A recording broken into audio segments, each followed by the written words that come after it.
Okay. అందరికీ నమస్కారం.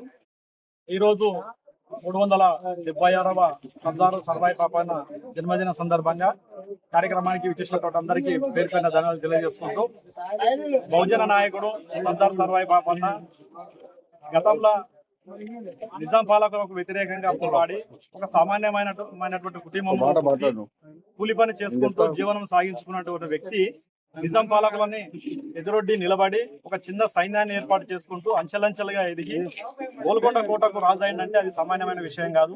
నిజంగా ఒక చరిత్రలో గొప్ప విషయం ఏంటంటే ఇలాంటి చరిత్ర, ఇలాంటి మహానుభావులకు సంబంధించిన చరిత్ర మన భారతదేశంలో ఎక్కడ కూడా చెప్పలేకపోయారు.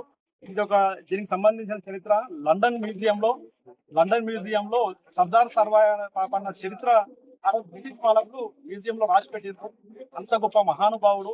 ఆ యొక్క మహానుభావునికి సంబంధించినటువంటి జయంతి ఈ రోజు గ్రామాన ప్రజలు చైతన్యవంతులై గ్రామాన ఈ రోజు ఏర్పాటు చేసుకుంటున్నారు. సర్దార్ సర్వాయి పాపన్నతో పాటు ఇంకా మహనీయులు చాలా మంది స్వతంత్రం కోసం పోరాటం చేసి ప్రాణాలు అర్పించినటువంటి మహనీయులు చాలా మంది ఉన్నారు.